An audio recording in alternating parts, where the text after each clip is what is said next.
कि जब परीक्षित ने जन्म लिया तो उसने क्या किया, चारों तरफ देखना प्रारंभ किया। इस कारण इसका नाम पड़ गया परीक्षित। अब परीक्षित जब 15 वर्ष के होते हैं तो वो राजपाट संभालते हैं। पांडवों के महाप्रयाण हो जाते हैं, पांडव चले जाते हैं और 15 वर्ष की आयु में परीक्षित ने संपूर्ण राजपाट संभाला। अब एक समय की बात है, परीक्षित मां सरस्वती नदी के तट पर खड़े हुए थे और उन्होंने ये देखा कि नदी के दूसरे तट पर एक काला सा पुरुष खड़ा हुआ है। दिखने में तो बड़ा कुरूप दिख रहा है और राजाओं की तरह उसने वेश धारण किया है, राजाओं की तरह उसने वस्त्र पहना हुआ है। और वो पुरुष क्या कर रहा है, वो पुरुष एक गाय को लात से मार रहा था और बैल को डंडे से पीट रहा था।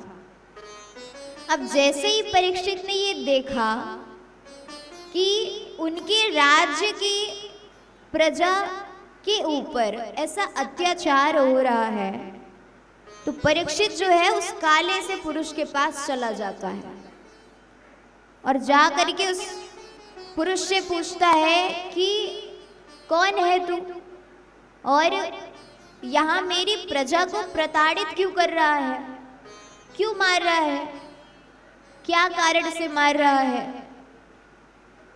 तब वह काला सा पुरुष बताता है कि मेरा नाम है कलयुग। अब देखिए यहाँ पर से कलयुग का आना प्रारंभ होगा। तो उस काले से पुरुष ने कहा कि मेरा नाम है कलयुग और जब भगवान इस पृथ्वी पर शासन करते थे तब उन्होंने मुझे रहने के लिए स्थान नहीं दिया और जब आप अब इस पृथ्वी के राजा हो तो आप भी मुझे स्थान नहीं दे रहे हो, तो मैं कहाँ जाऊं, मैं क्या करूं, इसीलिए मैं आपके प्रजा को मार रहा हूं।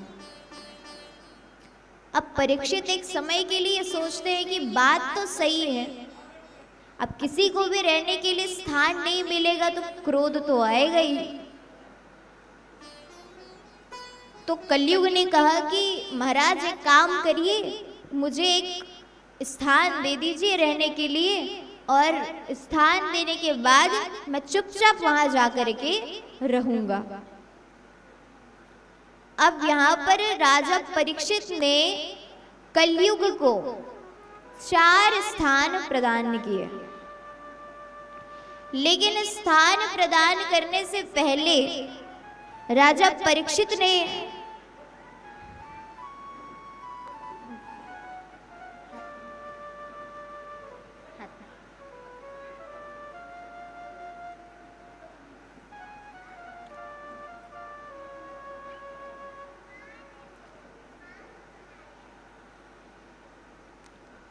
माताओं से ये निवेदन है कि जब कथा चल रही हो तो कोई भी सामने आकर के यहाँ पर पूजा पाठ ना करे और जो भी अर्पण करना है वो कथा के बाद करे, क्योंकि यहाँ पर कथा में थोड़ा सा डिस्टर्ब हो जाता है। इसलिए या तो भजन चले तो आप अर्पण कर सकते हैं, अन्यथा कथा के बीच में ऐसा ना करें, ये आप लोगों से निवेदन है। हाँ। तो जिस प्रकार मैंने आपको बताया कि राजा परीक्षित कलयुग को स्थान प्रदान करने से पहले एक प्रश्न पूछते हैं, कहते हैं कि मैं स्थान तो दे दूंगा लेकिन पहले मुझे ये बता कि तेरे अंदर कुछ अच्छाई है। कलयुग ने कहा कि मेरे अंदर कोई अच्छाई नहीं है, मेरे अंदर तो पूरे अवगुण भरा हुआ है, बुराइयां ही भरी हुई है। अब यहाँ पर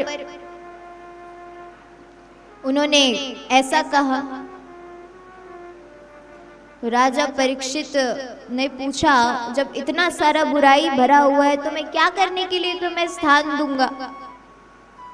तब कलयुग ने बताया कि मेरे पास केवल एक गुण है, एक अच्छाई है, और वो अच्छाई ये है कि जिस प्रकार से आज का युग चल रहा है, इसमें सभी बड़े बड़े यज्ञ करते हैं, तप करते हैं, तब जा करके उन्हें भगवान की प्राप्ति होती है।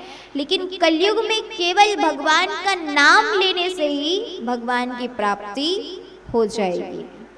कलयुग में केवल मानव अगर भगवान नाम संकीर्तन करे, भगवान का नाम ले, तो उन्हें ये तप की तरह, यज्ञ की तरह ही फल की प्राप्ति होगी और मानव का इससे कल्याण होगा। केवल यही गुण है मेरे में। राजा परीक्षित ये सुन करके बहुत प्रसन्न हो जाते हैं और कहते हैं कि ये एक गुण के सामने तुम्हारे जितने भी बुराइयां थी सब चली गई, सब फीकी पड़ गई। और प्रसन्न होकर के राजा परीक्षित ने 4 स्थान प्रदान कर दिए। 4 स्थान में से पहला स्थान है द्यूतम। द्यूतम का अर्थ होता है जुआ। जहां भी जुआ खेला जाएगा कलयुग का वहां वास होगा। दूसरा स्थान दिया पानम। पानम का अर्थ होता है मदिरा पान। जहां लोग मदिरा का सेवन करे, शराब का सेवन करे, वहां कलयुग होगा। तीसरा स्थान दिया स्त्रीनम, स्त्री। अब ये तो बड़ी दिक्कत हो गई। स्त्री तो हर जगह है, हर घरों में है, माँ के रूप में, बेटी के रूप में, चाची के रूप में, मामी के रूप में, दादी के रूप में, नानी के रूप में, सभी रूप में स्त्री है। स्त्री में कैसे कलयुग हो सकता है? तो फिर बताया गया कि वैसे स्त्री नहीं, गलत आचरण वाली स्त्री अर्थात वैश्या। जहां पर भी गलत आचरण वाली स्त्री रहेगी वहां पर कलयुग रहेगा।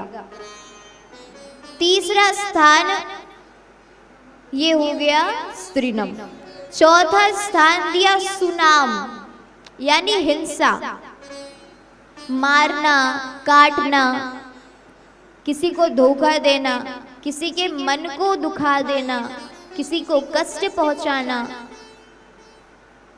तो जहां पर हिंसा होगा वहां पे कलयुग होगा। तो ये परीक्षित ने कलयुग को 4 स्थान प्रदान किए। चलिए बताइए। पहला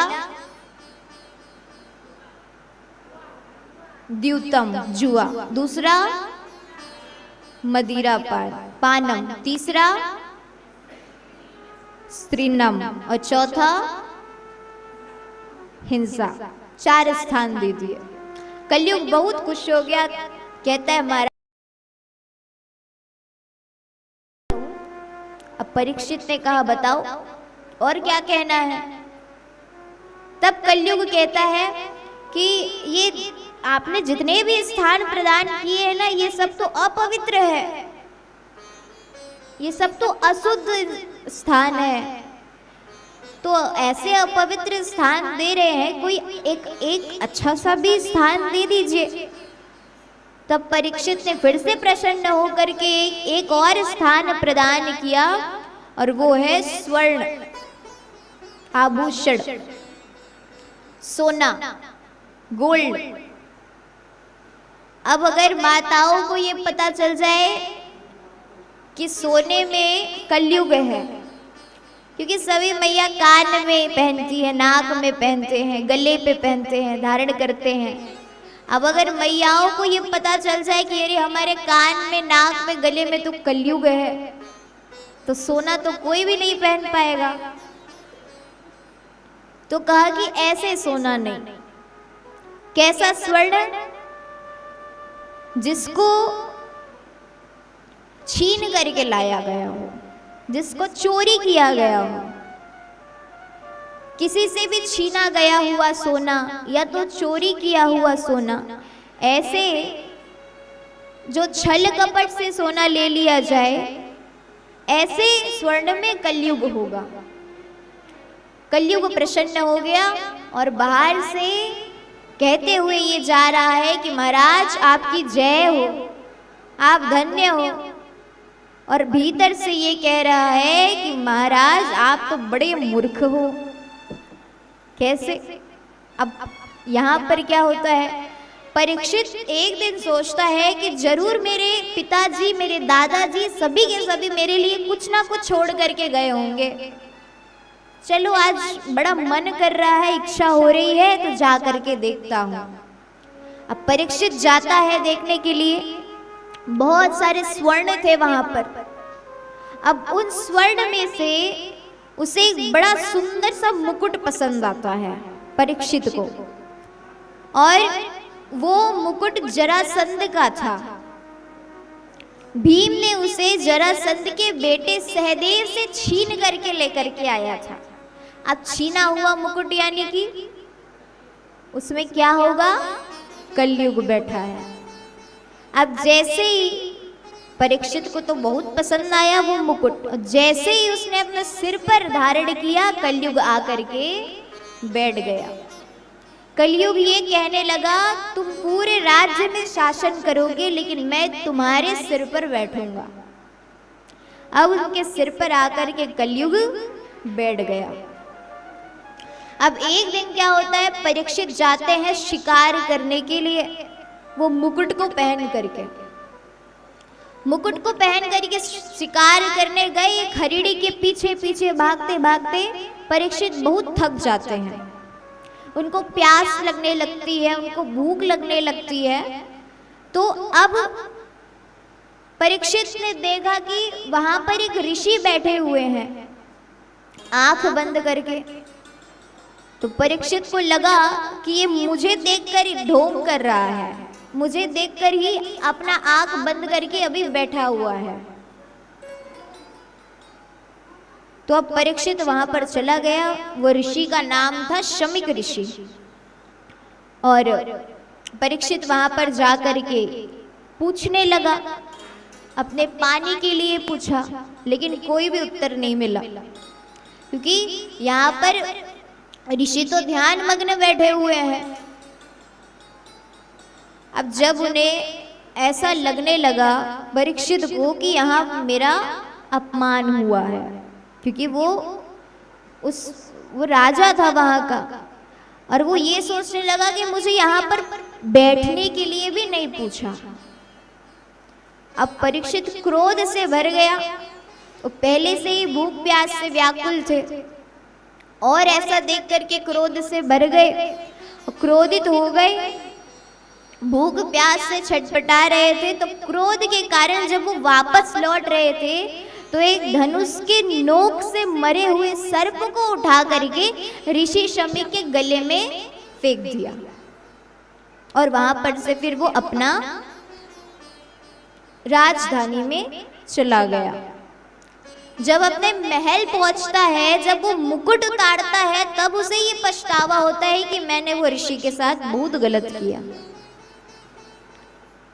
अब इधर शमीक ऋषि का बेटा श्रृंगी ऋषि, जब वो देखता है कि उसके पिताजी का अपमान हुआ है, तो श्रृंगी ऋषि भी क्रोधवश वहां पर कौशिकी नदी के जल से आचमन करके अपने वाणी का प्रयोग करते हुए परीक्षित को श्राप दे देता है कि परीक्षित, आज तूने मेरे पिता का अपमान किया है, मर्यादा का उल्लंघन किया है, इसलिए मैं तुम्हें श्राप देता हूं कि आज के 7वें दिन तुझे तक्षक सर्प डसेगा। और परीक्षित को यहाँ पर श्राप मिल गया। जब श्रृंगी ऋषि अपने पिताजी के पास आते हैं, शमीक ऋषि के पास, तो वो अपने पिताजी के गले पे सर्प को देख करके रोने लगते हैं कि मेरे पिता का इतना बड़ा अपमान हुआ। उनका सब रोना सुन करके शमीक ऋषि की आंखें खुलती है। वो पूछते हैं, बेटा क्यों रो रहा है? और बेटा बताता है, और ये भी बताया कि मैंने परीक्षित को श्राप दे दिया। शमीक ऋषि कहते हैं कि अरे अभी तेरी दिमाग कच्ची है, तुझे ये नहीं पता कि क्या सही है क्या गलत है, क्या किया जाए। शमीक ऋषि ने तुरंत वहां पर अपने एक शिष्य को बुलाया और अपने शिष्य से कहा कि जाओ, जाकर के परीक्षित से कहो कि वो अपने कल्याण का मार्ग ढूंढे। अब उनका शिष्य जाता है परीक्षित के पास, परीक्षित को सारा वृत्तांत सुना दिया। जैसे ही परीक्षित को ये पता चलता है कि उसे श्राप मिला है, तुरंत अपना सारा राज चिन्ह त्याग देता है। एक कोपिन रूप धर करके कर्मयोगी परीक्षित पहुंच जाते हैं गंगा जी के तट पर। गंगा जी के तट पर पहुंच गए, वहां बड़े बड़े साधु संत महात्मा बैठे हुए हैं। कोई परीक्षित से कहता है कि नाम जप करो, कोई कहता है कि साधना करो, कोई कहता है कि तपस्या करो, कोई कहता है स्वाध्याय करो। ऐसे कहते कहते बहुत सारे वहां पर साधु संत परीक्षित को कह रहे हैं। अब वहां पर एक 16 वर्ष